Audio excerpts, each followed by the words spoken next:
బైరి నరేష్ గారు గతంలో మీ పైన అయ్యప్ప స్వామి ఆ ఇన్సిడెంట్ తర్వాత సో ఎక్కువ కనిపించట్లేరు.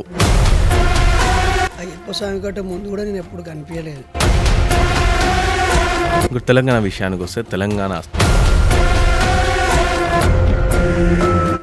డైరెక్ట్ ఇండియా పాకిస్తాన్ పార్టీషన్ కన్నా దారుణంగా worst then India Pakistan partition. Tejasvi Surya మాట్లాడుతున్న పరిస్థితి ఏం చెప్తారు ఈ తెలంగాణ పైన? బుద్ధి లేని మాట. తెలంగాణలో ఉన్నటువంటి ఎంపీ గారులు, బీజేపీ తరఫున గెలిచిన ఎమ్మెల్యేలు, బీజేపీ కార్యకర్తలందరూ కూడా దాన్ని ఖండించాలి. అలా ఖండించకపోతే వాళ్ళు మోసగాళ్ళు అని అర్థం. బీజేపీ సంబంధించిన నాయకులు కావచ్చు, కొంతమంది హిందూవాదులందరూ కూడా శనివారం హిందూ సమ్మేళనం అని చెప్పేసి ఒక ప్రోగ్రాం తలపెట్టారు. అంటే హిందూ ధర్మం గొప్పది, దేవుడు గొప్పోడు, దేవుడు గొప్పోడు అని భజన చేయడం కోసం హిందూ సమ్మేళనం జరిగితే ఉపయోగం లేదు. ముస్లింలు మస్జిద్కి పోతారు ఫ్రైడే రోజు, క్రిస్టియన్స్ సండే రోజు ఎందుకు పోతారు, మనం ఎందుకు పోవద్దు అని చెప్పి. బాబాసాహెబ్ అంబేద్కర్ ఏమంటాడంటే, కులము మతము పునాదుల మీద ఒక జాతిని కానీ ఒక నీతిని కానీ ఎన్నటికీ నిర్మించలేదు. ఈరోజు హిందూ సోదరులందరినీ ఏకం చేయగలిగిండా వినాయకుడు? కనీసం ఒక ఊర్లోనైనా అందరం కలిసి ఒకే చోట పెట్టుకుందాం, ఒకే మొత్తం కదా. మస్జిద్లలో కావచ్చు లవ్ జిహాద్ ఇవన్నీ నడుస్తున్న నేపథ్యంలో ఇవన్నీ మీరు చెప్పిన పాయింట్స్ అనేవి జరుగుతాయి అనుకుంటున్నారు గుడిలలో? నేను లవ్ జిహాద్ని ఒక ముస్లిం సోదరుడు కుట్రపూరితంగా ఒక హిందూ అమ్మాయి వెంటబడి హిందూ మతాన్ని విడిచిపెట్టిన నాస్తిక హేతువాదిగా వ్యతిరేకిస్తాను. పూర్వం నుంచి వచ్చే చార్వాక లోకాయత సిద్ధాంత ప్రచారకుడిగా నేను వ్యతిరేకిస్తాను. ఇంకా డీలిమిటేషన్ పైన ఏం చెప్తారు? డీలిమిటేషన్ చేద్దామని చెప్పేసి ఆ బిల్ అనేది క్యాన్సిల్ అయింది, కానీ దాని మహిళా రిజర్వేషన్ బిల్లుని క్యాన్సిల్ చేయించారు అని చెప్పేసి కాంగ్రెస్ పార్టీ ద్రోహి అని చెప్పేసి ఈ విధంగా మాట్లాడుతున్నారు. అలాగే మహిళలందరికీ కూడా మోదీ గారు పిలుపునిచ్చారు. నేను రాహుల్ గాంధీ గారిని, నేను పార్టీ పర్సన్ కాదు, తెలంగాణ ఉద్యమకారుణ్ణి. మోడీ ఓటమి పతనం ప్రారంభమైంది. సో ఇంకోటి, దేశంలో ఆదివాసుల పైన దాడులు జరుగుతూ ఉన్నాయి. మెజారిటీ వాళ్ళనే పట్టుకొని తక్కువ సంఖ్యలో ఉన్న జాతులను, తెగలని నువ్వు బాధ పెట్టడం అంటే అది అసమర్థ పరిపాలన.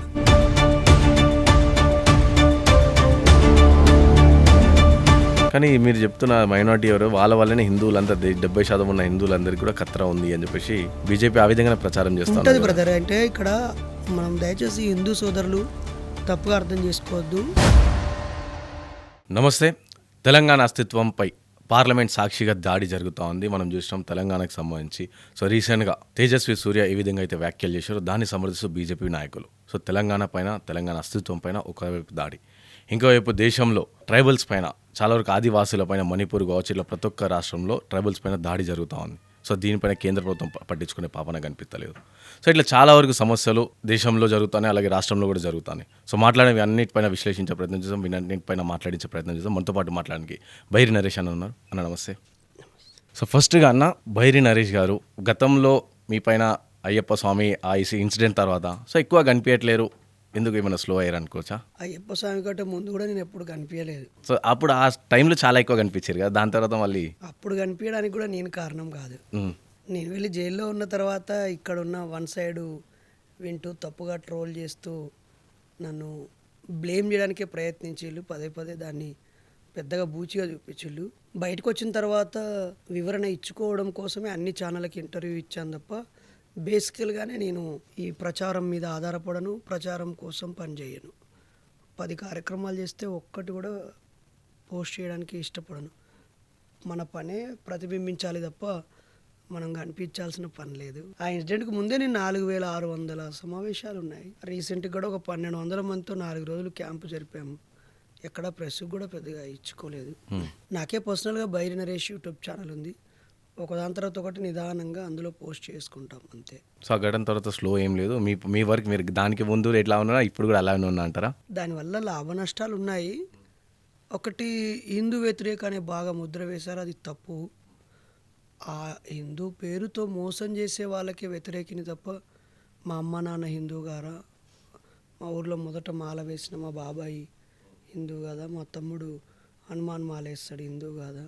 వాళ్ళు హిందువుల మనసు గెలవడానికి ఏ పని చేయాలి అనే సోయి మరిచి ముస్లింలను తిట్టడమో, క్రైస్తవులను తిట్టడమో, లేకపోతే ఈ హిందూ మతంలోని లోటుపాట్లని సూచించిన వాళ్ళపై దాడులు చేస్తూ హిందువులని కుప్పజేయాలనుకుంటున్నారు. అది తప్పు విధానం. తప్పకుండా హిందూ సోదరులు అరే మన హిందూ అనే పేరుతో మనల్ని వీళ్ళు మోసం చేస్తున్నారా అని తెలుసుకున్న రోజు వాళ్ళే విముక్తి పొందుతారు. అంటే తెలుసుకుంటారంటారా ఇప్పుడున్న ప్రజెంట్ ఉన్న సిచ్యువేషన్లో? 100% తెలుసుకుంటారు. ఇప్పుడు ఎవ్వరు ఏది చెప్పినా గుడ్డిగా ఏం నమ్మట్లేదు. గూగుల్ చేస్తున్నారు, హిస్టరీకి వెళ్ళి సెర్చ్ చేస్తున్నారు, ఫ్యాక్ట్ చెక్ వచ్చేసింది.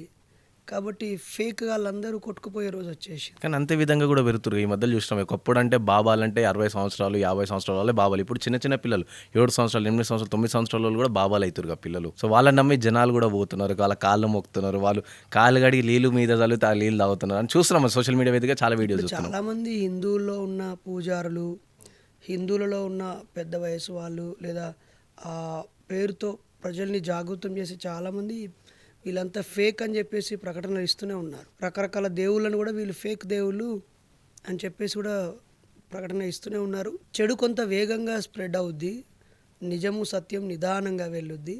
నిజం తెలుసుకున్న రోజు చెడుకు కాలం చెల్లిపోద్ది. మీలాంటి మీడియా వాళ్ళే ఏది నిజం అని ప్రతి ఒక్కరూ చెప్పే ప్రయత్నం చేయాలి. అన్ని ఛానళ్ళలో కూడా ఫేక్ గాలని ఇంటర్వ్యూలు చేస్తూ బాగా పాపులర్ చేస్తూ వాళ్ళ యాక్టింగ్ని కూడా యాక్సెప్ట్ చేస్తూ అది మహిమలుగా ప్రచారం చేయటం వల్ల ప్రజలు పక్కదారి పడుతున్నారు.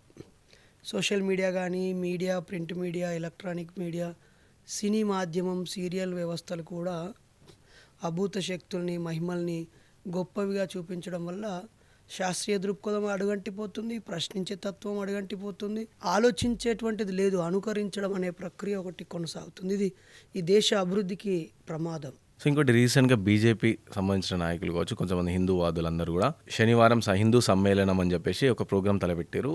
ఎందుకు అని చెప్పేసి అడిగితే, ఫ్రైడే రోజు ముస్లిమ్స్ నమాజ్కి వెళ్తారు, అందరు కలిసి ఒక మస్జిద్లో వెళ్ళి కలుసుకుంటున్నారు.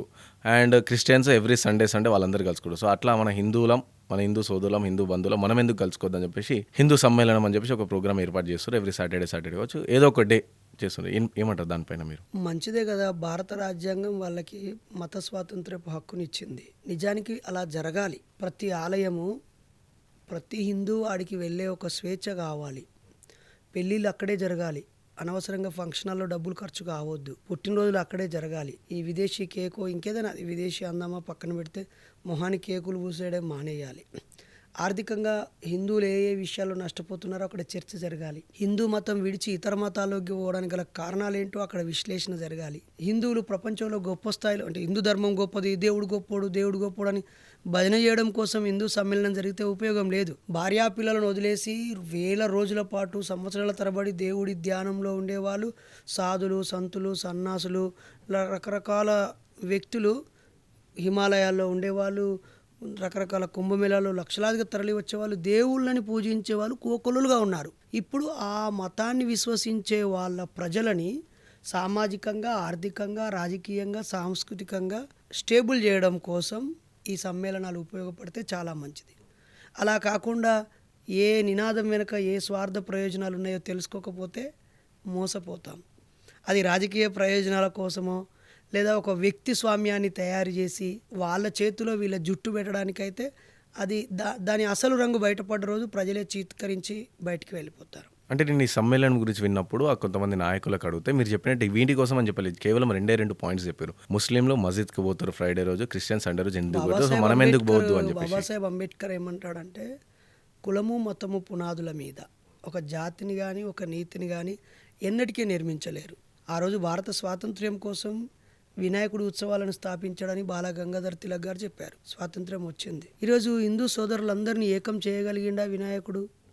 ఏ గల్లీకి ఆ గల్లీ వినాయకుడు, ఏ కులానికి ఒక్కో ఊరిలో ఒక్కో కులం ఒక్కో గల్లీ వినాయకుడుగా ఏర్పడ్డాడు. మరి వాళ్ళందరినీ ఏకం చేయడానికి అది దోహదపడితే అందరూ అభినందించేవాళ్ళు కదా.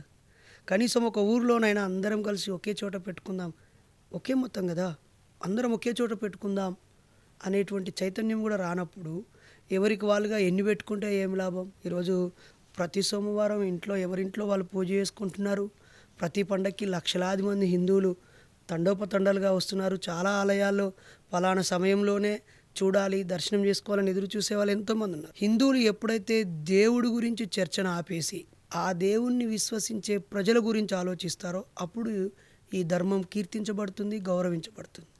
కేవలం దేవుడి దగ్గరే ఆగిపోతే ఈ మతం అభివృద్ధి కానీ, ఈ మతంలో ఉన్న కొద్దో గొప్ప చెడును తొలగించుకోకపోతే ఉన్న మంచి కూడా చెత్త గొప్పలో చేరిపోతుంది. ప్రజలు చూస్తారు కదా, వరుసగా 10 రోజులు ఒక చోటుకి వెళ్తే అదొక వ్యవస్థగా మారుద్ది. అక్కడ ఒక సంఘం పుట్టుద్ది, దాంట్లో ప్రెసిడెంట్, సెక్రటరీ ఉంటుంది, నిర్వహణ, ఏర్పాట్లు, డబ్బులు. ఆ తర్వాత ఆ డబ్బుల్లో పారదర్శకత ఉంటే నిలబడుద్ది, లోటుపాట్లు జరిగితే కూలిపోతుంది. కాబట్టి ఇప్పుడు సమాజ నిర్మాణం జరగాలి, సమస్యల మీద, పునాదుల మీద వాటి పరిష్కార పోరాట సంఘాలు పుట్టుకురావాలి. అంటే ఇప్పుడున్న సిచ్యువేషన్లో ఇప్పుడు మనం చూస్తున్నాం దేశంలో హిందువులు, ముస్లింలు, క్రిస్టియన్స్ అని చెప్పేసి విభజించడం, పాలించడం, మళ్ళీ దాడులు చేసుకోవడం, ఇవన్నీ నేపథ్యంలో అండ్ మళ్ళీ కొన్ని మనం కథనాలు కూడా విన్నాం. అంటే మస్జిద్లలో కావచ్చు లవ్ జిహాద్ ఇవన్నీ నడుస్తున్న నేపథ్యంలో ఇవన్నీ మీరు చెప్పిన పాయింట్స్ అనేవి జరుగుతాయి అనుకుంటారా గుడిలలో? నేను లవ్ జిహాద్ని పూర్తిగా వ్యతిరేకిస్తున్నాను. ఒక ముస్లిం సోదరుడు కుట్రపూరితంగా ఒక హిందూ అమ్మాయి వెంటబడి ప్రేమించి, నమ్మించి, పెళ్లి చేసుకొని మోసం చేయడం అనేది ఒక హిందూగా వ్యతిరేకిస్తాను. హిందూ మతాన్ని విడిచిపెట్టిన నాస్తిక హేతువాదిగా వ్యతిరేకిస్తాను. పూర్వం నుంచి వచ్చే చార్వాక లోకాయుత సిద్ధాంత ప్రచారకుడిగా నేను వ్యతిరేకిస్తాను. ఎట్ ద సేమ్ టైం ఏ మతం వాడైనా, ఏ కులం వాడైనా స్వచ్ఛమైన ప్రేమ అయి ఉండాలి, జీవితాంతం తోడు నీడగా ఉంటేనే వాడు పెళ్లి చేసుకోవాలి. కుట్ర ఏదైనా కుట్రే, తప్పు ఏదైనా తప్పే. అలాగే నవ్వొచ్చే విషయం ఏంటంటే, లేని దేవుడి కోసం వీళ్ళు గుడులు కడుతూ, చర్చీలు కడుతూ, మసీదులు కడుతూ ప్రజల సొమ్మంతా వాడ దారబోయడం చాలా బాధాకరం. ఈ దేశం అభివృద్ధి చెందాలంటే రీసెర్చ్ అండ్ డెవలప్మెంట్ యాక్టివిటీ జరగాలి, కొత్త ఇన్నోవేషన్స్ రావాలి. ఈ కులానికి, మతానికి, దైవానికి ప్రాధాన్యత తగ్గిపోతూ ఏదైనా నమ్ముకుంటే మనసులో కాసేపు 5-10 నిమిషాలు దేవుడికి దండం పెట్టుకొని మిగతా తన పని, తన కర్తవ్యం, తన కుటుంబం, తన చుట్టూ ఉన్న సమాజం, ఈ వీటి వైపు ప్రజలు వెళ్ళిపోవాలి. కానీ ఒక గిరి గీసుకొని గుండంలోకి వెళ్ళిపోయి వేల సంవత్సరాలు, లక్షల సంవత్సరాల క్రితం పుట్టారు, పెరిగారు, వాళ్ళ ఆ అవతారాన్ని చాలించి ఇంకో అవతారానికి వచ్చారని చెప్పే స్టోరీలే కావచ్చు, నిజమే అనుకుందాం కాసేపు. దేవుడు మిమ్మల్ని భజన చేయమన్నాడా, ప్రార్థన చేయమన్నాడా, నమాజ్ చేయమన్నాడా? దేవుడు మిమ్మల్ని పుట్టించింది మీ కర్తవ్యాన్ని మీరు నిర్వర్తించడానికి కదా. ఒక తల్లిగా నీ బిడ్డకి ఏం చేయాలి, ఒక భర్తగా నీ భార్యకి ఏం చేయాలి, ఒక భార్యగా భర్తకి ఏం చేయాలి, పిల్లలు తల్లిదండ్రులకి ఏం చేయాలి, తాతమ్మలకి ఏం చేయాలి, అన్న తమ్ములు అక్క చెల్లెలుగా ఏముండాలి, నీ కుటుంబ నిర్వహణ ఎలా ఉండాలి, ఈ సభ్య సమాజంలో నువ్వు ఎలా ఉండాలి, ఈ దేశం అందరూ అంగీకరించిన రాజ్యాంగ విలువలు నువ్వు ఎలా పాటించాలి, ఉత్తమ వ్యక్తిత్వ నిర్మాణం జరగాలి కదా. దైవం ఆధారంగా, భక్తి ఆధారంగా ఇవి నిర్మాణం జరిగితే ఇవి చెడుకే దారితీస్తాయి. నాట్ ఓన్లీ హిందూ సమ్మేళనం, అది క్రైస్తవ దేశాలు ఇప్పుడు ఆల్రెడీ విధ్వంసాన్ని సృష్టిస్తున్నాయి. ఇస్లామిక్ కంట్రీస్ అన్ని కుప్పకూలిపోతున్నాయి. జిహాద్ అంటూ మా అల్లా రాజ్యం స్థాపన కావాలని వాడికి వాడు మారణ హోమంగా మారిపోయి పక్క దేశాల మీద పడి తీవ్రవాదులుగా చిత్రీకరించబడి ద్వేషించబడుతున్నారు కదా ఐఎస్ఐ తీవ్రవాదులందరూ. అంటే మన ఇండియాలో కూడా ఆ పరిస్థితి వస్తుందంటారా? ఎందుకంటే అక్కడేమో ఇప్పుడు బాబ్రీ మసీదును కూల్చిన రోజు నరేంద్ర మోడీ అక్కడ ముఖ్యమంత్రిగా ఉన్నప్పుడు ఆయన ఆల్రెడీ అమెరికా నిషేధిత మనిషి, ఇలాంటి చెడ్డ వ్యక్తి మా దేశానికి రావద్దని వీసా రద్దు చేసింది కదా. ఇప్పటికీ ఆయన దోషిగానే ఉన్నాడు కదా. ప్రధాని లాంటి వ్యక్తే దోషిగా ఉండబడ్డాడు. ఒక్కోసారి చట్టం వాళ్ళని తప్పించుకోవచ్చు, కానీ పౌర సమాజం చాలా తెలివైంది, లోతుగా చూస్తూ ఉంటుంది. ఎవరు ఏ కుట్ర చేస్తున్నారు, ఎవరు అసమర్థులు, ఎవరు దుర్మార్గాలు చేస్తున్నారో చూస్తుంది. ఒక 7 ఏళ్ల పాపను రేప్ చేసిన వ్యక్తి ఆధారాలు లేవని శిక్ష పడకపోవచ్చేమో, కానీ పౌర సమాజం అతన్ని ఒక ఏవగింపుతో ఒక నీచుడిగా చూసే ఒక చూపు చాలదా? గౌరవం లేని బతుకే కాదు కదా గౌరవం. దీనిపైన పెరియార్ రామస్వామి పెద్ద పోరాటం చేశాడు. మనిషికి డబ్బు కన్నా, భూమి కన్నా, బంగారం కన్నా, ఆస్తిపాస్తుల కన్నా, చదువు కన్నా స్వయం గౌరవం చాలా ముఖ్యమని చెప్పాడు. అది సెల్ఫ్ రెస్పెక్ట్ కోల్పోతాడు కదా. కాబట్టి ఇప్పుడు చేయాల్సింది హిందూ సమ్మేళనం సోదరులు, క్రైస్తవ సోదరులు కూడా యవ్వనస్తుల కూడికలు, స్వస్థత మరి ఆ కూడికలు పెట్టినప్పుడు ఎందుకు అనలేదు అంటారు. జర్నలిస్ట్ హోదాలో మీరు నన్ను హిందూ సమ్మేళనం గురించి చెప్పండి అని అంటున్నారు కదా. మరి స్వస్థత కూటములు, యవ్వనస్తుల కూటములు, ఆరాధన కూటముల సంగతి ఏంది? శుక్రవారం మసీదుల్లో కూడా ప్రత్యేక కూడలు పెడతారు కదా. ఈ కూడళ్ళన్నీ కరోనా సమయంలో ఎడబడుకున్నాయి. ఆయా జాతులకు కష్టాలు కన్నీళ్ళు వచ్చినప్పుడు రకరకాల రూపాల్లో దోపిడీ మోసం జరుగుతున్నప్పుడు ఏం చేస్తున్నట్టు ఈ గుడికి చర్చికి మసీదులకి డబ్బులు ఇచ్చేవాళ్ళు వ్యక్తిగతంగా వాళ్ళ శ్రమలో నుంచి ఇస్తున్నారా, కట్టలు కట్టలుగా కేజీ కేజీ బంగారం ఒక అతను అందులో వేశాడంటే ఏమని అర్థం చేసుకోవాలి? నిజంగా ఒక కష్టించే జీవి ఇయ్యగలడా? అంటే వాళ్ళు చేసే పాపపు సొమ్ములో దేవుడికి పాలు పంచుతున్నారు అని అర్థం. అదే సొమ్ముతో లోక కళ్యాణమే దేవుడు కోరుకుంటే, మానవ సేవనే మాధవుడి సేవగా నిజంగా అంగీకరిస్తే 10 మంది పెళ్లి కాకుండా బాధపడుతున్న వాళ్ళ పెళ్ళిళ్ళు చేయొచ్చు, చదువుకోలేని వాళ్ళకి పుస్తకాలు ఇవ్వచ్చు, విద్యా సంస్థలు నెలకొల్పవచ్చు. ఎంతసేపు గుడుల నిర్మాణం మీద ఫోకస్ చేస్తున్నారు, చర్చి మసీదును కాపాడుకుంటున్నారు, కానీ రేపటి తరాన్ని తయారు చేసేటువంటి విద్యా వ్యవస్థ మీద ఫోకస్ చేస్తున్నారా? ఇంకోటి విద్యా వ్యవస్థ అంటే గుర్తొచ్చింది, రీసెంట్గా ఎన్సీఆర్టీ బుక్స్లో పీరియాడిక్ టేబుల్ తీసేసారు. దాని ప్లేస్లో దేవుళ్ళకి సంబంధించి అంటే కొంచెం స్వతంత్ర సమరయోధులు కావచ్చు, దేవుళ్ళకి వాళ్ళ హిస్టరీస్ పెట్టారు. దానిపైన ఏమంటారు మీరు? ఒకటి కాదు బ్రదర్, చాలా షేమ్. పీరియాడిక్ టేబుల్ ఒకటి టేబుల్ తీసేశారు, డార్విన్ థియరీ తీసేశారు, భగత్ సింగ్ను తీవ్రవాదిగా చూపించారు, అలాగే చాలామంది సైంటిస్టులు లైఫ్ హిస్టరీలను కూడా తీసేశారు. అంటే ఈ విద్యార్థి దశలో ఇవన్నీ చదివితే, మూలకాల గురించి, పరమాణువు గురించి, వీటి గురించి చదివితే ఆంఫట్ అని మా ఏసయ్య పుట్టించాడు, అబ్రకదబ్రా అని మా అల్లా పుట్టించాడు, లేకపోతే ఓం బ్రీం అని మా బ్రహ్మ విష్ణు మహేశ్వర్లు ఇవన్నీ పుట్టించారని చెప్పే ఈ కాకమ్మ కథల్ని ఆ విద్యార్థులు నమ్మటం లేదు. సైంటిఫిక్గా ఆలోచిస్తున్నారు. హైడ్రోజన్ పరమాణువులు 2, ఆక్సిజన్ ఒకటి కలిస్తే H2O, ఇది నీరు అవుతుంది, ఆవిరైతే వాయు రూపంలోకి వెళ్తుంది, ఘనీభవిస్తే ఇలా ఐస్ గడ్డగా మారుతుంది. వాటి రూపాలన్నీ చదువుతున్నారు. కాబట్టి విజ్ఞానాన్ని చదివినప్పుడు అజ్ఞానాన్ని ఖచ్చితంగా ప్రశ్నిస్తారు. ప్రశ్న ముందు నిజం నిలబడుతుంది, అబద్ధం పారిపోతుంది. అంటే విజ్ఞానం తీసేసి అజ్ఞానాన్ని నింపే ప్రయత్నం కేంద్రం 100% అదే చేస్తుంది. జరుగుతుంది కదా, అదే జరుగుతుంది. స్పష్టంగా అజ్ఞానాన్నే బోధిస్తున్నారు. ఎందుకని ఇప్పటివరకు భారత రాజ్యాంగాన్ని పాఠ్యాంశంగా పెట్టలేదు? ఒక మెజారిటీ మతం గౌరవించే రామాయణాన్ని పాఠ్యాంశంగా పెట్టారు. రాజ్యాంగం కదా, అందరం ఆమోదించాల్సింది. దాన్ని ఎందుకు పెట్టలేదు? పెట్టాల్సింది అది కదా.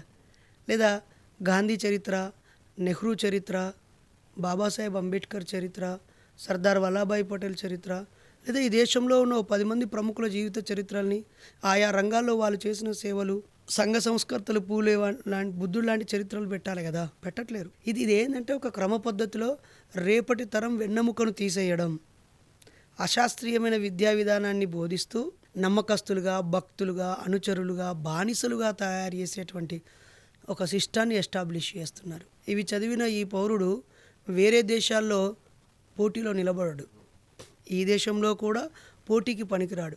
ఎవరైతే క్రియేటివ్గా ఆలోచిస్తారో, స్పీడ్గా ఆలోచించి అక్యూరసీగా ఆలోచిస్తారో వాళ్ళు మాత్రమే ఈ పోటీ ప్రపంచంలో ముందుకు వెళ్తారు. ఈ బానిసత్వపు చదువులు చదివిన వాళ్ళు అక్కడే ఉండిపోతారు. ఇంకోటి తెలంగాణ విషయానికి వస్తే, తెలంగాణ అస్తిత్వం పైన దాడి జరుగుతోంది పార్లమెంట్ వేదికగా. తెలంగాణతో పాటు భారతదేశం సంబంధించి అంటే గతంలో అంబేద్కర్ని అమిత్ షా అవమానించారు, అంబేద్కర్ అని చెప్పి. దాని తర్వాత గద్దర్ని కూడా అమిత్ షా రీసెంట్గా అవమానించిన పరిస్థితి మనం చూసినాం. అండ్ అలాగే ఇప్పుడు Telangana direct India Pakistan partition కన్నా దారుణంగా worst then India Pakistan partition అని చెప్పేసి తేజస్వి సూర్య మాట్లాడుతున్న పరిస్థితి. ఏం చెప్తారు ఈ తెలంగాణ పైన? అది బుద్ధి లేని మాట.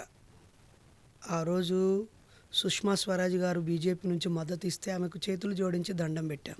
తెలంగాణ శ్రీమతి సోనియా గాంధీ గారు కూడా ధైర్యం చేసి, ఇక్కడ కాంగ్రెస్ ప్రభుత్వం పడిపోతూ ఉన్నా ధైర్యం చేసి ఇచ్చినప్పుడు ఆమెను తెలంగాణ దేవతగా, తెలంగాణను ప్రసాదించిన మహాత్మురాలుగా కీర్తించాం. అందరి సపోర్ట్ చేసిన మాయావతి గారు సపోర్ట్ చేస్తే ఆవిడని కూడా అందరం కీర్తించాం. ఈరోజు పాకిస్తాన్తో పోల్చాడంటే వాడికి బుద్ధి ఉందా? మనలాంటి వాళ్ళము హిందూ మతంలోని లోపాలనో, క్రైస్తవం, ఇస్లాంలోని లోపాలనో ఉంటేనే నువ్వు పాకిస్తానుడువా, నువ్వు అర్బన్ నక్సలైట్వా, నువ్వు దేశద్రోహివని ఊర కుక్కల్లాగా అరిసే ఎదవలందరూ ఇప్పుడు ఎక్కడ పన్నారు? సిగ్గు, శరం, సోయి ఉండాలి కదా. ఇప్పుడు ఈ తెలంగాణలో ఉన్నటువంటి బీజేపీ ఎంపీ గారులు, బీజేపీ తరఫున గెలిచిన ఎమ్మెల్యేలు, ఇక్కడి బీజేపీ కార్యకర్తలందరూ కూడా దాన్ని ఖండించాలి. అలా ఖండించకపోతే వాళ్ళు మోసగాళ్ళు అని అర్థం. సమర్థిస్తూ ఉన్నారు వాళ్ళు మోసగాళ్ళు అని అర్థం. మాకు తెలంగాణ ప్రజల ఆత్మగౌరవము, తెలంగాణ ప్రజల గౌరవ మర్యాదల కన్నా మా పార్టీ దయాదాక్షిణ్యాలే కావాలి అనే బానిస మనస్తత్వం వాళ్ళకు ఉన్నట్టు అది ఎవరైనా ఖండించాల్సిందే. ఇప్పుడు నేను ఆంధ్ర అమ్మాయిని మా తమ్ముడికి ఇచ్చి పెళ్లి చేసుకున్నాను. రేపు ఏ రకమైన మానవ సంబంధాలు ఏర్పడినా ఒక ఆంధ్ర సోదరుడు ఇక్కడికి వచ్చి ఏ రకంగా బతికినా మాకు అభ్యంతరం లేదు.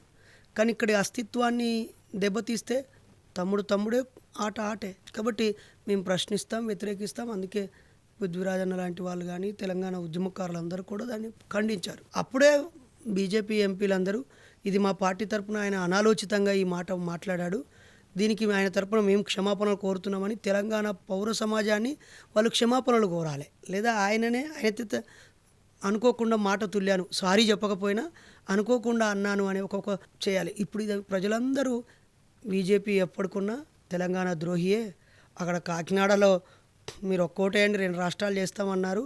ఆ తర్వాత వాళ్ళు పక్క రాష్ట్రాలని విభజించినప్పుడు కూడా ఛత్తీస్గఢ్ లాంటి రాష్ట్రాలని, ఉత్తరప్రదేశ్, ఉత్తరాఖండ్ లాంటివి ఏర్పడ్డప్పుడు కూడా దీన్ని ఇవ్వకుండా మోసం చేసిరని తెలుసు. ఇది స్పష్టంగా ఇక్కడి ప్రజా పోరాటం వల్ల, టీఆర్ఎస్ పార్టీ ఉద్యమ పార్టీ పోరాటం వల్ల, తెలంగాణ విద్యావంతుల వల్ల, ఉస్మానియా యూనివర్సిటీ జేఏసీ వల్ల, అనేక ప్రజా తెలంగాణ జనసమితి లాంటి వాళ్ళు, నక్సలైట్లు కూడా తెలంగాణ ఉద్యమానికి పిలుపునియడం వల్ల, ఇక్కడున్న అన్ని పోరాట శక్తుల వల్ల కాంగ్రెస్ ఈ యొక్క ఒక సాహసోపేత నిర్ణయం వల్ల వచ్చింది తప్ప బీజేపీ వల్ల రాలేదు.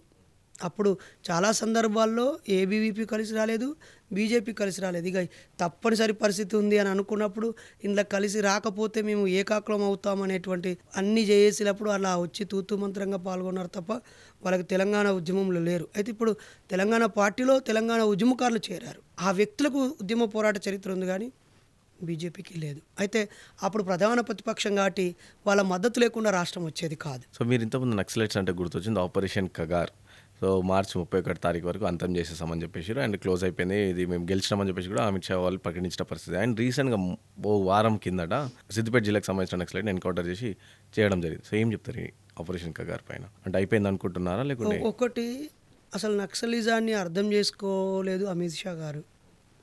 ఎవడైనా బుద్ధి లేనివాడు వాళ్ళు ఎందుకు పోరాటం చేస్తున్నారు, ఏ సమస్య కోసం అని చూసి ఆ సమస్య పరిష్కారం చేస్తే వాళ్ళే మూసుకొని ఉంటారు కదా. నిజమా కాదా? సమస్య ఏమిటి, దానికి పరిష్కారం ఏమిటి? ఒక 13 ఏళ్ళు 15 ఏళ్ళు పాలించే అవకాశం చేతిలో ఉన్నప్పుడు కూడా వాళ్ళ పోరాట అవసరం ఇంకా ఉండడం సిగ్గుచేటు కదా. పోనీ నక్సల్స్ లేరు అని అనుకుందాం, మరి ఇంకా ఎందుకు ఎమ్మెల్యేలకి ఎంపీలకి ఎస్కాట్లు ఎందుకు, బుల్లెట్ ప్రూఫ్ వాహనాలు ఎందుకు, గన్మెన్లు ఎందుకు? నక్సలైట్ అంటే అడవిలోని తుపాకీ పట్టుకుంటేనే నక్సలైటా?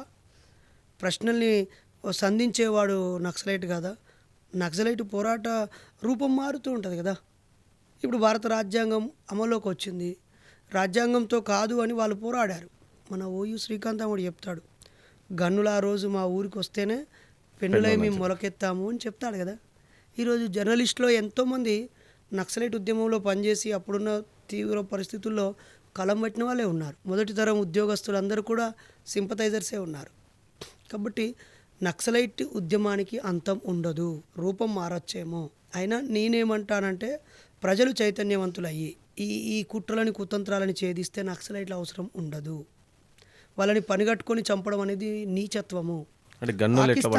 పాకిస్తాన్తో యుద్ధం ప్రకటించి నేనే హ్యాపీ అని అమెరికా ట్రంప్ అనగానే ఛాతీ చేర్చుకున్న వాళ్ళు మూసుకొని పన్నారు కదా. వాళ్ళు కూడా చాలా శాంతి ఒప్పందానికి వస్తాము, చర్చలకు వస్తామని పౌర సమాజం నుంచి ఒత్తిడి వచ్చింది కదా. ఈ బిడ్డలు నీ బిడ్డలు నువ్వే చంపుకుంటే పాము తన పిల్లల్ని తానే మింగినట్టుగా. అంటే నక్సలైట్లు పోలీస్ అధికారులను చంపారు, ఆర్మీ అధికారులను చంపారు, ఎమ్మెల్యేలను ఎంపీలను వీళ్ళని చంపారు, మళ్ళీ అప్పుడు ఇటు వేరు వీళ్ళందరూ అప్పుడు ఇటు వేరు మాట్లాడలేదు. అప్పుడు కూడా వ్యతిరేకించారు కదా, అప్పుడు కూడా ప్రశ్నిస్తాం కదా. ఒక నక్సలైట్ మంది పాత్ర పెట్టి 56 మంది బోటును పేల్చేస్తే అప్పుడు కూడా ప్రశ్నించాం కదా. మీదేం నక్సలిజం, మీరు ప్రజల కోసమా, ప్రజల ప్రాణం, అప్పుడు ఉన్నాం కదా. అప్పుడు మాట్లాడిన గొంతులు వినిపియక కనిపించక వీళ్ళు మాట్లాడలేదనే భ్రమలో బతుకుతున్నారు. వీళ్ళ చెడును వీళ్ళు సమర్థించుకోవడమే తప్ప ఇంకోటి కాదు. సజ్జనార్ గారు అక్కడ స్వప్నిక శృతిలను యాసిడ్ పోసిన సందర్భంలో ముగ్గురిని కాల్చినప్పుడు మేము ప్రశ్నించాం. యాసిడ్ పోయడం తప్పే, వాడిని యావజ్జీవ శిక్ష వేయి ఉరిది, కానీ మీరే చేతిలోకి తుపాకీ తీసుకొని కాల్చడం తప్పని చెప్పాం కదా.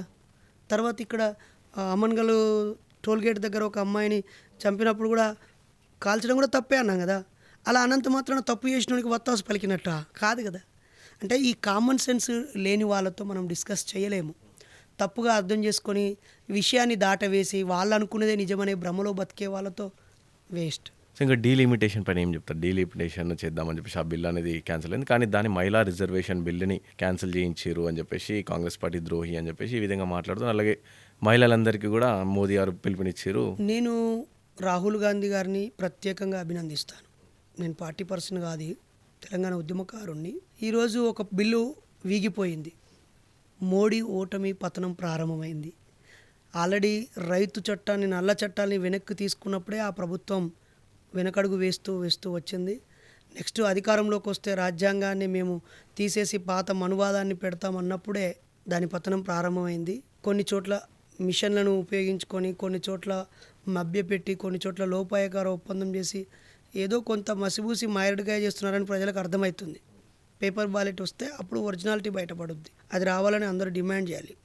రాహుల్ గాంధీ గారు కూడా పేపర్ బ్యాలెట్ కావాలని ఆడాలి. ఇది ఇక్కడ ఈవీఎం తీసుకొచ్చింది కూడా వాళ్ళే అని చెప్పి డీలిమిటేషన్ ప్రక్రియలో చాలా చిన్న విషయం. ఉన్న గౌరవ ముఖ్యమంత్రి అంబేద్కర్ జయంతి రోజు కూడా ప్రజలందరికీ చెప్పారు.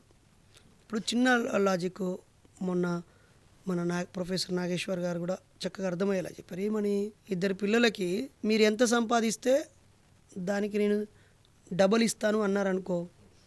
ఒక కొడుకు ₹1,00,000 సంపాదించాడు, ఒక కొడుకు ₹1,00,00,000 సంపాదించాడు. ఇప్పుడు ₹1,00,00,000 సంపాదించేవాడికి నేను 2 కోట్ల ఆస్తి ఇస్తాను, ₹1,00,000 సంపాదించేవాడికి 2 లక్షలు ఇస్తాను అంటే అది సమానత్వం అవుద్దా? ఒక కొడుకు 2 లక్షలు ఇచ్చాను, ఒక కొడుకు 2 కోట్లు ఇచ్చాను. నేను సమానంగానే ఇచ్చానా? లేదు. ఒక సోషల్ మోరల్ బ్యాలెన్సింగ్ ఉండాలి కదా. ఇప్పుడు ఉత్తర భారతదేశం ఆల్రెడీ దక్షిణాది నుంచి వచ్చేటువంటి డబ్బులని అక్కడికి మళ్ళిస్తూ ఉంది. ఇక్కడ నుంచి వసూలైన పన్నులని తిరిగి ఇక్కడికి అందించి ఈ ప్రాంత అభివృద్ధి కోసం ఇవ్వాలి కదా. ఇక్కడ పథకాలని అమలుపరచడానికి ఈవెన్ పోలవరం లాంటి పథకాలని కూడా ప్రభుత్వం పూర్తి డబ్బులను చెల్లించి నిర్మించకుండా అప్పు రూపంలో ఇప్పిస్తూ ఒక మోసం చేస్తుంది. కాబట్టి ఉత్తరాది వాళ్ళ ఆధిపత్యం మీద పోరాటం చాలా కాలంగా జరుగుతుంది. భాష పేరుతో వాళ్ళు చేసే పోరాటాన్ని తిప్పికొట్టడం జరిగింది. ఒక దశలో దక్షిణ భారతదేశం సపరేట్ దేశం కావాలి, వింధ్యా సత్పుర పర్వతాల పైనున్న దేశం, మీ సంస్కృతి, నాగరికత, కల్చరు, పండగలు, భాష అన్నీ వేరు, మా ఈ ద్రవిడ భాషలని ఒక పెద్ద పోరాటం కూడా జరిగింది. ఇప్పుడు మనం భారత రాజ్యాంగాన్ని సంతకం చేసి అందరం రాజ్యాంగబద్ధంగా వెళ్తున్నాం కాబట్టి రాజ్యాంగంలో రాష్ట్రాల పరిధిలో ఏముండాలి, కేంద్రం పరిధిలో ఏముండాలి, ఉమ్మడిగా ఏమి ఉండాలని ఒక క్లారిటీ వచ్చింది. అప్పుడప్పుడు అడపదడప పివి నరసింహారావు లాంటి వారినో, నీలం సంజీవరెడ్డి లాంటి వాళ్ళను, ప్రధాని రాష్ట్రపతినో, దేవాగౌడ్ లాంటి వాళ్ళను కొంతకాలం అలా చేసి ఎప్పుడు మనకు మొండి చేయ జరుగుతుంది. మీరు ఎప్పుడైనా ఒక రైల్వే వ్యవస్థను చూడండి, పరిశీలించండి మ్యాప్ని, మొత్తం అటువైపు ఎంప్లాయీస్ ఉంటారు. హైవే, నేషనల్ హైవేల షేర్ తీసుకోండి, అన్యాయమే జరుగుతుంది. తర్వాత ఇప్పుడు మన సౌత్ ఇండియాలోనే పోర్ట్లు మొత్తం ఉండేది, నార్త్ ఇండియాకి అసలు సముద్రమే లేదు. గుజరాత్లో, మహారాష్ట్ర నుంచి ఇలా కేరళ, తమిళనాడు, మన ఆంధ్రప్రదేశ్, తమిళనాడు, ఒరిస్సా వరకు ఈ ప్రాంతంలోనే ఉన్నాయి. కానీ మన షేర్ మనకు రావట్లేదు. ఈ సమతూకం రాకపోతే ఇంకో 10 ఏళ్ళకైనా ఇంకో 20 ఏళ్ళకైనా దక్షిణ భారతదేశ ప్రజలు తిరుగుబాటు చేస్తారు. ఈరోజు ఐఏఎస్, ఐపీఎస్, యూపీపీఎస్సీ జరిగేటువంటి ఎగ్జామ్స్లో కూడా ఉత్తర భారతదేశం వాళ్ళ అదే ఎక్కువ ఉండిపోయింది. ఇది చాలా ప్రమాదకరం. బ్యాలెన్స్ లేకపోతే తెలంగాణ, ఆంధ్ర విడిపోవాలని ఎందుకు అనుకున్నాం? పాలకుల అసమర్థత, ఆ బ్యాలెన్స్ చేయకపోవడమే. మరి ఏమంటారు దీనికి సొల్యూషన్? ఏముంది, మళ్ళీ బీజేపీ తిరిగి అధికారంలోకి రావాలంటే దక్షిణాది ప్రజలు తెలివి కల్ల వాళ్ళు 1-2 ఎంపీ సీట్లు, ఎమ్మెల్యే సీట్లు గెలిపిస్తారు తప్ప గంపగుత్తగా వేయరు. కాబట్టి దీన్ని ఏం చేయాలి అని ఆలోచించినప్పుడు మెజారిటీ కాస్త మనకి ఉత్తర భారతదేశంలోనే సీట్లను పెంచుకొని ఇక్కడే సరిపోయేంత మందిని గెలిచి మనమే గవర్నమెంట్ను పెట్టుకోవాలనేటువంటి కుట్ర ఉంది. ఒక పబ్లిక్ అడ్మినిస్ట్రేషన్ పిహెచ్డి చేసిన స్కాలర్గా, డిగ్రీ నుంచి పాలిటీ చదివిన వ్యక్తిగా, అడ్మినిస్ట్రేషన్ చదివిన వ్యక్తిగా కోరుతున్నాను. అసలు ఇప్పుడున్న పార్లమెంట్ సభ్యులందరికీ వాళ్ళ ప్రాంత సమస్యల్ని కూలంకషంగా చర్చించడానికే పార్లమెంట్ సెషన్ సరిపోవట్లేదు. నిజమా కాదా? ఇంకా దీన్ని 100,000 చేసుకొని 800 మందిని చేసుకొని వాళ్ళకి ఎంతమంది సమయాన్ని ఇస్తారు, ఎంత సమయాన్ని ఇస్తారు? ఒకప్పుడు ఉత్తరం రాయడం కష్టమయ్యేది, ఇప్పుడు ఒక మెసేజ్ చేస్తే వాట్సాప్లో వెళ్ళిపోతుంది కదా. ఇప్పుడు కమ్యూనికేషన్ వ్యవస్థ పెరిగిపోయింది కదా, ఇంటరాక్టివ్ వెహికల్స్, వాహనాలు, ప్రయాణము అన్నీ పెరిగాయి కదా. ఇప్పుడు ఇంకా అడ్మినిస్ట్రేషన్ ఇంకా సులభం కావాలి కదా. బ్యూరోక్రాట్స్ కూడా ఒక మెకానిజం అయితే డెవలప్ అయింది కదా. ఇంత డెవలప్ అయినాక ఇప్పుడు ప్రజాప్రతినిధుల సంఖ్య పెరగాలనుకోవడం ఎంత సిగ్గుచేటు. ఇప్పుడు చేయాల్సిన పనులు ఎదిరిపోయాడు కదా. అంటే కదా, ఊరికి పోయేటోడికి సర్ది కట్టకుండా బయలుకి పోయేటోడికి సర్ది కట్టినట్టున్నది బీజేపీ యొక్క కథ. ఉన్న ఎంపీలకి నిధులను ఇవ్వండి, ఉన్న ఎంపీలకు పవర్స్ని ఇవ్వండి, అన్ని ప్రాంతాలకు సక్రమంగా వాళ్ళని అందుబాటులో పెట్టండి. అంటే జనాభా పెరుగుతుంది కాబట్టి వీళ్ళని కూడా పెంచాలి, ప్రాపర్గా అప్పుడు మేనేజ్మెంట్ అవుతుంది కదా అని చెప్పి చెప్తారు కదా. అది పూర్తిగా తప్పు. అది అలా వాళ్ళకి ఆలోచన వస్తుందంటేనే వీళ్ళు చేయాల్సిన పని చేయకుండా పక్క వేషాలు వేస్తూ ఉన్నారని అర్థం. సో ఇంకోటి దేశంలో ఆదివాసులపైన దాడులు జరుగుతూ ఉన్నాయి అండ్ అలాగే ఇప్పుడు మనం చూసిన మణిపూర్ మళ్ళీ ఒకసారి అల్లకల్లోలం అవుతున్న పరిస్థితి అండ్ అట్లాగే ఉత్తరప్రదేశ్ కావచ్చు ఒడిశాలో కావచ్చు అందరూ ఆదివాసులే ప్రత్యేకంగా ఆదివాసులే వచ్చి నిరసన తెలుపుతాను రోడ్ల పైనకి వచ్చి ధర్నా ఇస్తున్నారు అడవిలో ఉండాల్సిన వాళ్ళు రోడ్ల మీదకి వస్తున్న పరిస్థితి అండ్ దీనిపైన కేంద్రం ఎటువంటి స్పందన లేదు కేంద్రం కావచ్చు ఆ రాష్ట్ర ప్రభుత్వాలు కూడా పట్టించుకునే పాపన నిజానికైతే పాలకులకు మంచి పేరు ఎప్పుడు వస్తుందంటే అల్పసంఖ్యాకులు సౌకర్యంగా భద్రతగా ఫీల్ అవుతేనే వస్తుంది. మెజారిటీ వాళ్ళనే పట్టుకొని తక్కువ సంఖ్యలో ఉన్న జాతులను తెగలని నువ్వు బాధ పెట్టడం అంటే అది అసమర్థ పరిపాలన, మానవీయ పాలన కానే కాదు. అయితే చాలా కాలం దాకా ఈ గిరిజనులు ట్రైబ్స్ వాళ్ళ మనన వాళ్ళు హ్యాపీగా జీవించేశారు. ఎప్పుడైతే కేంద్ర ప్రభుత్వం తనకు కావాల్సిన నిధుల కోసము ఈ బహుళజాతి కంపెనీలు ఎంఎన్సి కంపెనీలు అంబానీ అదానీ లాంటి వాళ్ళు రిలయన్స్ లాంటి వాళ్ళు ఎవరైనా వాళ్ళు టాటాల బిర్లాల పక్కన పెడితే వాళ్ళకి కావలసినటువంటి సంపద అటవీ ప్రాంతాలలో ఉన్నది. మన దగ్గర యురేనియం నిల్వలు కోకలలుగా ఉన్నాయి. నల్లమల బిడ్డలు పిడికిలు బిగించి వస్తే నా కొడకలలో కోసి కారం పెడతామని పోరాటం చేశారు, దాన్ని అట్లా ఆపారు. ఇలా ఇప్పుడు సంపదంతా భూమి లోపల ఉంది, గనుల రూపంలో ఉంది, ఆ గిరిజన ప్రాంతాల్లో ఉంది. అక్కడ సంపదను కొల్లగొట్టాలంటే అక్కడ అశాంతిని క్రియేట్ చేయాలి, అభద్రతా భావాన్ని క్రియేట్ చేయాలి. అక్కడి ప్రజలు అక్కడి నుంచి ఇప్పుడు కొత్తగా మతాన్ని తీసుకుపోయి దైవాన్ని తీసుకుపోయి వాళ్ళది కానీ వాళ్ళ సంస్కృతిని వాళ్ళ మీద రుద్దుతున్నారు. ఛత్తీస్గఢ్లో ఆల్రెడీ వీళ్ళని బ్యాన్ చేసేశారు. మా దేవుళ్ళు రాముడు కృష్ణుడు కాదు, వనదేవతలు, ప్రకృతి దేవతలు, బీర్సా ముండా నుంచి మోల్కొంటే కొమరం భీం వరకు వీళ్ళు మా దేవుళ్ళు, ఆదివాసీ దేవుళ్ళు వేరని వీళ్ళని తరిమేశారు. అక్కడికి రకరకాల రూపాల్లో వెళ్ళడానికి ప్రయత్నిస్తున్నారు. క్రైస్తవులు చాలా తెలివిగా ప్రజల బలహీనతలు అవసరాలను బేస్ చేసుకొని అక్కడికి వెళ్ళిపోయింది. ఇప్పుడు వీళ్ళకి అక్కడ ఉన్న ప్రజలకు మేలేం చేయాలని కాకుండా అక్కడికి క్రైస్తవం పోయింది, మనం పోలేకపోయామనే భావన తప్ప అరే ఈ మనుషులు ఏ మతం అయితే ఏంది? ఈ దేశం బాగుపడితే మెజారిటీ ప్రజలు హిందువులే అయినప్పుడు హిందువులే బాగుపడతారు కదా. ఒక ఊరిలో 70% మంది హిందువులు ఉండి 20% మంది క్రైస్తవులు 10% మంది ముస్లింలు ఉంటే 100 మందికి నువ్వు అభివృద్ధి చేస్తే 100 మందికి 100 ఇండ్లు కట్టిస్తే 70 ఇండ్లు హిందువులకే ముడతాయి కదా. అనేక విశ్వవిద్యాలయాలు కట్టి అందరినీ ఉన్నత విద్యావంతులను చేస్తే మనకే లాభం జరుగుతుంది కదా. ఈ 10% 20% ఉన్న వాళ్ళని బూచిగా చూపించి 70% మందిని ఇంకెంతకాలం ఏ మార్పు చేస్తారు, ఇంకెంతకాలం మోసం చేస్తారు. ఒక ఊరిలో 100% హిందువులే ఉన్న ఊరికి వెళ్ళి పొద్దున్న లేచి మైకేసి రాత్రి దాకా కాదు, ఆ ఊరు మొత్తం హిందువులదే కదా, గుర్తించి ఈ ఊరుకు మనం ఏం చేద్దాం, ఈ ఊరిలో ఉన్న కులాలు పోవడానికి ఏం చేద్దాం, ఉన్నత చదువుల కోసం ఏం చేద్దాం, ఐక్యత కోసం ఏం చేద్దాం. మరి ఇప్పుడు రోడ్ల మీద చచ్చిపోయేటోళ్ళు హిందువులు గారా, గొడవలు పడి హాస్పిటల్లో పడేటోళ్ళు హిందువులు గారా, కోట్ల చుట్టంగా తిరిగే వాళ్ళు హిందువులు కాదా, న్యాయ వ్యవస్థ కోసం ఎదురు చూసే వాళ్ళు హిందువులు గారా. మరి ఆ న్యాయ వ్యవస్థ సిబ్బందిని నింపి కోర్టులు పరిష్కరిస్తే నీ హిందువులకు మేలు జరగదా? ముస్లింలు ఏం కాదు కదా, స్కూళ్ళలో గవర్నమెంట్ స్కూల్లో చదువుకుంటారు, నీ హిందువులే కదా. ఆ స్కూళ్ళను బలోపేతం చేస్తే ఇవన్నీ అసలు వదిలిపెట్టి కొసరి మీద పడ్డట్టున్నది వీళ్ళ కథ. కానీ మీరు చెప్తున్న మైనారిటీ ఎవరు వాళ్ళ వల్లనే హిందువులంతా 70% ఉన్న హిందువులందరికీ కూడా కత్తరా ఉంది అని చెప్పేసి బీజేపీ ఆ విధంగా ప్రచారం చేస్తుంది. ఉంటుంది బ్రదర్. అంటే ఇక్కడ మనం దయచేసి హిందూ సోదరులు తప్పుగా అర్థం చేసుకోవద్దు. ఎవరు హిందువులు అనే నిర్ధారణ జరగలేదు.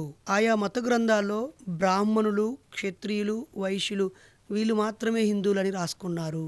ఒకరు చదువు, ఒకరు పరిపాలన, ఒకరు సంపద అనుకున్నారు. మిగతా వాళ్ళు శూద్రులు అని రాశారు.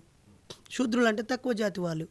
ఎవరి శూద్రులు? రెడ్డి వాళ్ళు, వెలమ వాళ్ళు, కమ్మ వాళ్ళు, కాపు వాళ్ళు, బలిజ వాళ్ళు, ముదిరాజులు, మున్నూరు కాపులు, యాదవులు, పద్మశాలీలు, కమ్మరి కుమ్మరి, సాకలి మంగరి, వడ్డరి అందరు శూద్రులే. ఈ శూద్రులు మేము హిందువులో మనం ఎట్లా ఫీల్ అవుతారు? కారు. రెండోది ఐదవ వర్ణమైనటువంటి పంచములు అంటరాని వారు. అంటే ఇప్పుడు ఎస్సీ ఎస్టీలు అనుకుంటున్నాం కదా, వాళ్ళు పంచములు, వాళ్ళు హిందువులు కాదని చాలా గ్రంథాలలో డిక్లేర్ చేసిళ్ళు. మా హిందువులను మీరు తాకరాదు అని అన్నారు, అంటరాదు, ముట్టరాదు, మీరు నీచులు అన్నారు. మరి ఈ పంచములకు ఈ హిందూ ధర్మంలో వాళ్ళకి ఏమున్నది? ఇందులో భాగం అని ఎక్కడున్నది? నీకేమి ఎనుక నువ్వు నా మతంలో ఉండాలి. ఇక భూమి వీళ్ళ చేతిలో ఉంటుంది, అధికారం వీళ్ళ చేతిలో ఉంటుంది, సంపద వీళ్ళ చేతిలో ఉంటుంది, గుడి వీళ్ళ చేతిలో ఉంటుంది. మీకేమి ఇవ్వము, మీరు బట్టలు కూడా సరిగా కట్టుకోకూడదు, మీకు సంపద ఉండదు, చదువు ఉండకూడదు, ఏది ఉండకూడదు, కానీ మీరు మా వాళ్ళే. ఇదేమి న్యాయం? వీళ్ళ సంగతి పక్క పెట్టు. మరి 6వ నంబర్లో ఉన్నటువంటి ట్రైబ్స్ పరిస్థితి ఏంది? వాళ్ళకి ఈ ధర్మ గ్రంథాల్లో వాళ్ళకి ఏ స్థానం ఉన్నది? ఇప్పుడు వీళ్ళు ముగ్గురే కదా వేదాలను చదివే వాళ్ళు, అగ్రహారాల్లో చదువు నేర్చుకున్న వాళ్ళు, వేద పఠనం చేసిన వాళ్ళు. వీళ్ళే కదా సంస్కృతం నేర్చుకుని సంస్కృతంలో పూజలు చేసి. వీళ్ళకి ఏం సంబంధం అసలు? ఆ కోయా, గోండు, లంబాడి, యానాది వాళ్ళకి, ఎరుకల వాళ్ళకి, ఎస్టీ సోదరులకి ఈ ఈ ఈ గ్రంథాలతో ఎక్కడన్నా సంబంధం ఉందా? ఈ భాషతో వాళ్ళ దేవుళ్ళు ఎరుకల భాషలోనే పూజించుకుంటారు, లంబాడి భాషలోనే పూజించుకుంటారు. అందుకే వాళ్ళు ఈరోజు సేవలాలను పెట్టుకున్నారు, అందుకే వాళ్ళు ఈరోజు సమ్మక్క సారక్కను పెట్టుకున్నారు, రకరకాల వనదేవతలను పెట్టుకున్నారు, చెట్టును పుట్టును వాళ్ళు పూజించుకుంటున్నారు. వాళ్ళకి వీళ్ళకి ఎక్కడైనా పొత్తుందా? బట్ట కట్టుకోవడంలో కానీ, పెళ్లి చేసుకోవడంలో కానీ, చావు ప్రక్రియలో కానీ, పుట్టిన వేడుకలలో కానీ, పంట పండినప్పుడు వాళ్ళు జరుపుకునే ఉత్సవాల్లో కానీ దీనికి దానికి ఏమైనా సారూప్యత ఉందా? లేదు. కాబట్టి వాళ్ళు సపరేటు. అయితే ఇప్పుడు ఇక్కడ బాధ ఏంటంటే అందరూ నా చేతిలోనే ఉండాలి, నా కిందనే ఉండాలి, మేము వేరు అనే భావన, ఈ ఐడెంటిటీ క్రైసిస్ వస్తుంది. ఇది మంచిది కాదు. మనలో ఉన్న గొప్పతనాన్ని గొప్పగా చాటితే ప్రపంచంలో 800 కోట్ల జనాభా ఉన్నారు కదా, ఇక్కడున్న 5-10% మందిని నువ్వు పండి పిప్పి చేసి మావోలు మాదాలు ఉండు అని అంటున్నావు కదా. 800 కోట్ల మందిని నీ దగ్గరికి మార్చుకోవడానికి నీ దగ్గర ఉన్న మెకానిజం ఏమిటి? నీకున్న ప్లాన్ ఆఫ్ యాక్షన్ ఏమిటి? ఇంతకాలం పోవడానికి, ఇతర మతాలకు పోవడానికి కారణం ఏంటో ఎప్పుడైనా విశ్లేషించుకున్నావా? ఈ దేశాన్ని 15 ఏళ్ళుగా నువ్వు పాలిస్తున్నావు, లేదా మొదటి నుంచి బ్రాహ్మణులే పాలిస్తున్నారు కదా. నెహ్రూ కాశ్మీరీ పండిటే కదా, ఇందిరాగాంధీ, రాజీవ్ గాంధీ కూడా వాళ్ళే కదా. పాలించిన వాళ్ళందరూ ఒకరిద్దరు మినహా అందరూ బ్రాహ్మణులే పరిపాలించారు.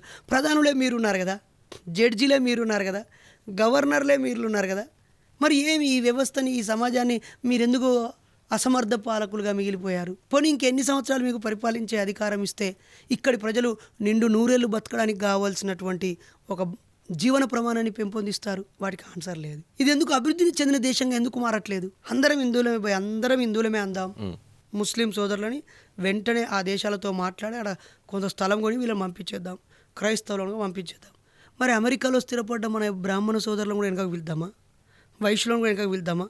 కమ్మలు, కాపులు, ఆంధ్రాలో ప్రతి ఇంటి నుంచి ఎస్సీలు కూడా అమెరికాకు సెటిల్ అయిన వాళ్ళు చాలామంది ఉన్నారు కదా. ఈ కెనడాకు వెళ్ళిన వాళ్ళు, ఆస్ట్రేలియాకు, వేరే దేశాల్లో ఉన్న వాళ్ళందరినీ పంపించేయమన్నా. దుబాయ్ అయితే పొట్ట చేత పట్టుకొని మా వలస కార్మికులు పోయి బతుకుతున్నారు, వాళ్ళని కూడా ఇంకా తెప్పించుకుందామా? లేకపోతే మొత్తం హిందూ దేశం చేసిన తర్వాత ఏంటి? ఆ నమ్మకాన్ని కలిగే రాదు. సరే ఒక అనుకుందాం. ఏమి రాముడి రాజ్యం అంటారు, సంతోషం, మీ రాముడికో దండం, మీకో దండం. నేను రాముడి గురించి తప్పుగా మాట్లాడి వివాదాలు తెచ్చుకోవాలనుకోవట్లేదు. 11,000 సంవత్సరాలు రాముడు పాలించి ఏ వ్యవస్థను నిర్మించాడు? వాళ్ళ నాన్న 60,000 సంవత్సరాలు పాలించి ఏ వ్యవస్థను నిర్మించాడు? 71,000 సంవత్సరాలు పాలించిన రాముడు వాళ్ళ తండ్రి గారు ఈ దేశాన్ని ఏ స్థాయిలో నిలబెట్టారు? ఈ అస్పృశ్యత, అంటరానితనం పోగొట్టడానికి మనం ఏం చేసినాం? మహిళలకు అసలు చదువే లేకుండా జ్యోతిరావు పూలే, సావిత్రిబాయి పూలేలు కదా మొదటగా చదువు కోసం విప్లవం తీసుకొచ్చింది. ఏం చేసినాం? వైద్య రంగం ఎవరి చేతిలో పెట్టినాం? ఆర్థిక రంగం ఎవరి చేతిలో పెట్టినాం? పాలన రంగం ఎవరి చేతిలో పెట్టినాం? వేటికి సమాధానాలు ఉండవు. ఏమనంటే అగో పాకిస్తాన్ వాడని వాడిని బూచిగా చూపిస్తాం, ఇగో బంగ్లాదేశ్ వాళ్ళు అని చెప్తాం, రోహింగ్యాలు అని అంటాం. ఏమి రోహింగ్యాలను ఎవడు పిలిచాడు? నువ్వు నేను పిలిచి లోపలికి రమ్మన్నామా? శత్రువుని ఎవడైనా ప్రేమిస్తాడా? మరి శత్రువుని అంతమొందించే అధికారం నీ చేతిలోనే ఉంది కదా. దానికోసం ఏం చేస్తున్నావు? పిచ్చి పీక్ స్టేజ్కి వెళ్ళిపోయి ప్రజలని కేవలం మతం గురించి ఆలోచించండి, అభివృద్ధి గురించి ఆలోచించకండి, భవిష్యత్తు గురించి ఆలోచించకండి, మానవత్వంతో ఆలోచించకండి అని సంకుచిత భావాలు నూరిపోస్తున్నారు బ్రదర్. ఇది చాలా సిగ్గుచేటు. అంటే ఏం చెప్తారంటే ఇప్పుడు దేశంలో ఎన్ని సమస్యలు ఉన్నాయి, ఎన్ని గొడవలు అవుతున్నాయి. ప్రధానంగా ఆదివాసీ సమస్య చాలా పెద్ద ఎత్తున ఉంది. ప్రతి ఒక్క రాష్ట్రంలో ఎక్కడ పడితే అక్కడ. కానీ దేశంలో సమాజం ఎక్కడ కూడా మాట్లాడట్లేదు. ఆలోచించే పరిస్థితులు కూడా అంటే ఎటు పోతుంది అనుకోవచ్చు మన భారతదేశం. ఏమవుతుంది ఇదంతా నాకు తెలిసి కొన్ని చైతన్యవంతులైనటువంటి ప్రజల వైఫల్యమే. బుద్ధిజీవులు నోరు మెదపకపోవడము, న్యాయవాదులు చట్టాన్ని చదివారు కదా, వాళ్ళకొక రక్షణ వ్యవస్థ ఉంది కదా, న్యాయవాదులు కదా ముందుండాలి. ఆ రోజు స్వాతంత్ర పోరాటంలో ముందున్నది న్యాయవాదులే కదా. న్యాయవాదులు, న్యాయవాద సంఘాలు అన్యాయం జరిగినప్పుడు బయటకు వచ్చి సామాజిక బాధ్యతను నిర్వర్తించాలి. ఉపాధ్యాయులు, రేపటి తరాన్ని తీర్చిదిద్దేటువంటి ఉపాధ్యాయులంతా వాళ్ళకు ఎంతో కొంత వెసులుబాటు ఉంటుంది, సమాజంలో ఒక యాక్సెప్టెన్సీ ఉంటుంది, గౌరవం ఉంటుంది, తమ చేతిలో విద్యార్థులు ఉంటారు, తల్లిదండ్రులు ఉంటారు. ఆ గ్రామ ఉపాధ్యాయులు వాళ్ళకు పూజనీయులు. వాళ్ళు భవిష్యత్తుని ముందే పసిగట్టి ఈ కుట్రలని, కుతంత్రాలని వెళ్ళి చెప్పాల్సిన అవసరం ఉంది. వాళ్ళు వాళ్ళ పాఠశాలకి దగ్గరగా ఉండకుండా జిల్లా కేంద్రానికి వెళ్ళిపోయి వాళ్ళ శాలరీ మొత్తాన్ని ఈఎంఐల రూపంలో భవనాలు కట్టుకొని, కార్లు తీసేసుకొని, కంఫర్ట్ జోన్కి వెళ్ళిపోయి గంటలు ప్రయాణాలు చేస్తూ శాలరీ అంతా ఈఎంఐలో కట్టుకుంటూ వాళ్ళ 2 పిల్లల భవిష్యత్తు కోసం చాలా తపన పడుతూ కొద్ది మేరకు మంచి ఉపాధ్యాయులు పిల్లలకి నిబద్ధతతో పనిచేస్తున్నా వాళ్ళు బిజీ అయిపోయారు, లిమిటెడ్ అయిపోయారు. ఉపాధ్యాయ సంఘాలు 1-2 అరాకొర సంఘాలే గొంతు వినిపిస్తున్నాయి. అలాగే ఒకప్పుడు పబ్లిక్ సెక్టార్లో కార్మిక వర్గం ఉండేది. అప్పుడు ఎర్రజెండా అన్నలు ప్రతి సమస్య మీద కరపత్రాలు తీసేవాళ్ళు, రౌండ్ టేబుల్ పెట్టేవాళ్ళు, ధర్నాలు రాస్తారోకలు చేసేవాళ్ళు. ఇప్పుడు వాళ్ళు కూడా ఎక్కడో వినిపించాల్సినంత గొంతు వినిపించట్లేదు, లేదా గొంతు వినిపిస్తున్న సంఘాల వెనకాల జనం ఆకర్షితులై కలిసి రావట్లేదు. ఇది చాలా ప్రమాదకరం. ఫైనల్గా ఎప్పుడైనా ఇలా జరుగుతుందంటే మూఢనమ్మకాల నిర్మూలన సంస్థ మీది, సో పెట్టి రోడ్ నడుస్తుంది, సో ఏ విధంగా ఉంది కార్యాచరణ, ఏ విధంగా పోతుంది అంటే ఈ సమాజం యాక్సెప్ట్ చేస్తుందంటారా? బాగా యాక్సెప్ట్ చేస్తుంది. మేము గతంలో నాస్తిక పేరుతో నాస్తిక సంఘాన్ని నిర్మించాము. అవును. అప్పుడు కూడా మేము ఎక్కడ వెనక్కి తగ్గలేదు. ఒక్కొక్కరిని సమీకరించి వేలాది మందితో సభలు సమావేశాలు జరిపి ఒక యాక్సెప్టెన్స్ తీసుకొచ్చాం, ఒక పేరు, గుర్తింపు, గౌరవం తీసుకొచ్చాము. ఇప్పుడు అందులో జరిగిన చిన్న చిన్న లోటుపాట్ల వల్ల అసలు అన్ని మతాలను కలుపుకొని అన్ని మతాల్లో ఉన్న మూఢనమ్మకాలు పోగొట్టాలని చెప్పి కొత్తగా నేను మా మిస్సెస్ సంఘాన్ని స్థాపించాము. మేము నాస్తికులమే, మేము దేవుళ్ళని నమ్మని వాళ్ళమే క్లియర్గా. కానీ మూఢనమ్మకాల మీద పనిచేస్తున్నప్పుడు అందరూ కలిసి వస్తున్నారు. అంటే ఒక డౌట్, మీరు నాస్తికులం దేవుని నమ్మని వాళ్ళం అని అంటారు, కానీ దేవుని నమ్మే వాళ్ళు నువ్వు నమ్మకపోతే నమ్మకు, కానీ దేవుని పైన దుష్ప్రచారం అంటే దేవుని పైన ప్రశ్నించడానికి నువ్వెవరు అని చెప్పేసి అడుగుతున్నారు కదా, అలాంటి వాళ్ళకి అది సమాధానం? వాళ్ళకి అవగాహన లేక వాళ్ళ గ్రంథాల్లోనే చారువాకులు, లోకాయుతులు ప్రశ్నించారు, ఎదిరించారు. ఆ చరిత్ర వాళ్ళ చరిత్రలో భాగంగా ఉంది. ఒకసారి మీరు వెళ్ళి ఆలోచిస్తే తెలుస్తుంది. అలాగే కొంతమంది గుడ్డిగా ఉండేవాళ్ళు, పచ్చిగా నమ్మేవాళ్ళు మాత్రమే మీరెవరు మమ్మల్ని మా దేవులని ప్రశ్నించడానికి అని, ఇంకా కొంచెం బుర్ర తక్కువ వాళ్ళు నువ్వు కేవలం మా హిందువులోనే తిడుతావు. ఒరే పిచ్చి కదవా, నేను ఎప్పుడు దేవుని తిట్టానురా? బుర్రుందా నీకేమన్నా? ఏ దేవుడినైనా నేను అరైతురై వారి వీరి ఎల్లు ఏము ఏదైనా తిట్టాను. దేవుళ్ళకు నాకేం పంచాయతీ? వాళ్ళతో నాకేమో లొల్లి? నాకు చదువు ఇవ్వలేదని కోపమా? మంచి భార్యని ఇవ్వలేదని కోపమా? పిల్లల్ని నాకు 2 మగపిల్లలు అయ్యారు, 2 ఆడపిల్లల్ని దత్తత తీసుకున్నాను. 4 పిల్లలతో నేను హ్యాపీగా ఉన్నాను కదా. ఇల్లుంది, పొలం ఉంది, వ్యవసాయ భూమి కొనుక్కున్నాను, కారు ఉంది, బంగ్లా. నాకు దేవునితో ఏం లొల్లి? అసలు దేవునితో నేనేం కోరుకోకుండా బతుకుతున్నా కదా. ఆ పేరుతో మోసగాళ్ళు మోసం చేస్తున్నారని, ఆ పేరుతో ప్రజలు వాళ్ళని వాళ్ళు నమ్ముకోకుండా అంతా దేవుడిదే అని డిపెండెన్స్ మెంటాలిటీ అవుతుందని, దేవుడితో పాటు దయ్యమని, భూతమని, మంత్రమని, తంత్రమని, పిచ్చి పిచ్చి అని నమ్మి డబ్బులు పాడు చేసుకుంటున్నారనే ఆవేదన మాకుంది అని చెప్తే బుర్రకెక్కించుకోరు. ఎంతసేపు వీడు చెప్పే లాజిక్లు కరెక్టే, వీడి ప్రశ్నలకు మన దగ్గర సమాధానం లేదు కాబట్టి వీడు దేవుని తిడుతున్నాడని ప్రచారం చేద్దామని ఒక గోబుల్ ప్రచారమే తప్ప దేవుని తిట్టింది, విమర్శించింది లేదు. విమర్శించాను, ప్రశ్నించాను. ఇదే అస్సాం అని మీరు అంటున్నారు, మణిపూర్ అంటున్నారు కదా, అక్కడ ఎక్కువగా క్రైస్తవులే ఉన్నారు. క్రైస్తవులనే ప్రశ్నిస్తున్నాను. అయ్యా మీరు నిత్యం ప్రార్థనలు చేస్తున్నారు కదా, మీ దేవుళ్ళు ఇప్పుడు మిమ్మల్ని ఎందుకు కాపాడట్లేదు? పౌర సమాజమే ఎందుకు మద్దతుగా రావాల్సి వస్తుంది? పార్లమెంట్లో మీ ప్రతినిధి మాట్లాడాల్సిన అవసరం ఎందుకు వస్తుంది? రాజ్యాంగం ఏర్పరిచిన పోలీసు వ్యవస్థ, న్యాయ వ్యవస్థ మీకు ఎందుకు రక్షణగా ఉండాల్సి వస్తుంది? రాజ్యాంగంలో ఫ్రీడమ్ ఆఫ్ ఎక్స్ప్రెషన్లో లేదా వాక్ స్వాతంత్రంలో భాగంగా ఉన్న మీడియానే మీ గొంతు ఎందుకు వినిపిస్తుంది? మీ దేవుడికి, మీ యేసుప్రభుకి ఎందుకు వినబడట్లేదు అని అడుగుతున్నాం. ఇది అంత మాత్రాన యేసుప్రభుని అవమానించినట్ట? ఒక అయోధ్యని రామాలయంలో రేప్ చేసి చంపితే మీ దేవుడు ఎక్కడ పన్నాడు అంటే దేవుని తిట్టినట్ట? ఒక తల్లి మొన్న తిరుపతిలో తన చిన్న పసికందును పులి తింటే నీ దేవుని గుళ్ళే మన్ను పోయ్యా, నీ దేవుడు లేడు, మన్ను లేదు, నా బిడ్డ పానం పోయింది, దేవుడిని ఉన్నవా అంత అబద్ధం అని తిట్టిందా తిట్టలేదా? అంత మాత్రాన ఆమె ద్వేషపరురాలా? సంఘ విద్రోహం శక్తి ఆమె ఇతర మతస్థురాల? బుర్రుండదు ఈ విమర్శించి తిట్టే వాళ్ళకి. ఎంతసేపు స్వార్థం. ఈ ప్రశ్నలన్నీ విన్నవాళ్ళు ఆలోచించి ఎక్కడ ఈ కులాలకి మతాలకు అతీతంగా జీవిస్తారో, దేవుడు లేడనే సత్యం ప్రజలు తెలుసుకుంటారేమో అని భయపడి అన్ని చర్చి, మసీదు, గుడి పదే దేవుడు ఉన్నాడు అని 1000 సార్లు చెప్పేది. అందుకే ఒక్కసారి ఉన్నాడా లేడా ఆలోచించుడని చెప్పమను. మీరు మా దేవుళ్ళ గురించి ఏ ప్రశ్న అయినా 1000 సమాధానం చెప్తా అని ఏ మతం పెద్దనైనా వచ్చి ఒక కాడ నించోమను. ఆ ఆఖరికి వచ్చి ఇది ఒక నమ్మకం అనే కాడ వచ్చి ఆగిపోతారు. ఇష్టం ఉంటే నమ్ము, లేకపోతే లేదా అనే కాడికి వచ్చి ఆగుతారు. లేదా మాకు నమ్ముకునే రాజ్యాంగం హక్కు కల్పించిందని చెప్తారు తప్ప ఆ మతంలో ఉన్న వాళ్ళు ఆ మతంలో ఉన్న వాళ్ళకే సమాధానం చెప్పమను. ఇస్లాంని విడిచిపెట్టిన వాళ్ళని కూర్చోబెడతా నేను. ఇస్లాం మత పెద్దలు అందరికీ ఆన్సర్ ఇవ్వను. క్రైస్తవం విడిచిపెట్టిన ఎక్స్ పాస్టర్లను తీసుకొస్తాను, సమాధానం చెప్పమను. హైందవంలో ఉన్న లోటుపాట్ల గురించి చర్చించడానికి చారువాకులు, లోకాయుతులు, హేతువాదులు, మానవవాదులు, నాస్తికులు ఉన్నారు. వీళ్ళ ప్రశ్నలకు జవాబు చెప్తే నోరు మూసుకుంటారు కదా. సమాధానాలు ఉండని వాళ్ళే అరుస్తూ ఉంటారు. సో ఇంకా ఫైనల్గా నా ఆపరేషన్ కగార్ పైన ఇటు కేంద్రం నక్సలైట్లు అందరిని అంతమొందించడం మీకు అయిపోయింది. ఇప్పుడు అర్బన్ నక్సలైట్ల మీద పడాలి, అర్బన్ నక్సలైట్ల పని పట్టాలి అని చెప్పేసి ఈ విధంగా వ్యాఖ్యానించిన పరిస్థితి, ఈ విధంగా చెప్తా వస్తున్నారు. అర్బన్ నక్సలైట్లు అంటే ఎవరని మీరు అనుకుంటున్నారు? అది పూర్తిగా నియంత అన్నమాట. మోడీ గారు ప్రజల మనిషి కాదు, మతం మనిషి, ఆయా వెనకాల గాంధీ గారిని చంపిన, దేశ స్వాతంత్రాన్ని అందించడానికి పోరాటం చేసిన గాంధీని చంపిన హంతకుల ప్రతినిధి అతను. నరేంద్ర మోదీ. కాబట్టి ఆయన అట్లాగే ఆలోచిస్తాడు. ఎవరైనా ఇప్పుడు నేను ప్రశ్నించాను, నన్ను కొట్టడం, నన్ను తిట్టడం, నన్ను చంపడం పరిష్కారమా? చార్వాకుల్ని చంపారు, లోకాయుతులు రాలేదా? లోకాయుతుల్ని చంపారు, జైనులు రాలేదా? జైలు చంపారు, బౌద్ధులు రాలేదా? పుష్యమిత్ర శృంగుని కాలంలో బౌద్ధుల్ని చంపారు, బౌద్ధం చచ్చిపోయిందా? ప్రపంచమంతా విస్తరించి ఉందా లేదా? ఈ దేశంలో ఉన్న వాళ్ళని చంపేస్తావు కావచ్చు, పక్క దేశాల్లో ఉన్న వాళ్ళు ప్రశ్నించరా? ప్రశ్నకి చావు ఉంటుందా? పరిష్కారం ఉంటుంది. పరిష్కారం మాత్రమే మందు. పరిష్కరిస్తే ఆ ప్రశ్న ఎవడని చేస్తాడా? పరిష్కారం పక్కకు పెట్టుకుండా ప్రశ్నను చంపాలనుకుంటే అది 1000 ఊర్లతో బలంగానే ఉంటుంది తప్ప ఇంకోటి ఉండదు. రూపం మారుతూ ఉంటుందేమో. నా గౌరీ లంకేష్ని చంపారు, ఆమె అక్షరాలను చంపారా? కలబుర్గిని చంపారు, తన పోరాట స్ఫూర్తిని చంపారా? నరేంద్ర దబోల్కర్ని చంపారు, సచ్చుకుంటే అక్కడ దబోల్కర్ చట్టం వచ్చిందా రాలేదా? ఇంత పెద్ద స్వతంత్ర భారతంలో దబోల్కర్ వారసులు మాత్రమే మా ఊరిలో కులరహిత గ్రామం ఇది, ఏ గుడి చర్చి మసీదు లేని గ్రామం ఒక్క గ్రామం నిర్మించి చూపించారు. పెరియార్ వారసులు పెరియార్పుర అని అక్కడ నిర్మించి చూపించారు. మరి వీళ్ళందరినీ చూపించలేరు. కాబట్టి అర్బన్ నక్సలైట్లు అనే పదమే పిచ్చి పదము. నక్సల్బరీలో పోరాటం జరిగింది, ఆ పేరుతో నక్సల్బరీ వచ్చింది. మావోను అనుసరిస్తూ ఆయుధం చేతబట్టిన వాళ్ళు మావోయిస్టులు అయ్యారు.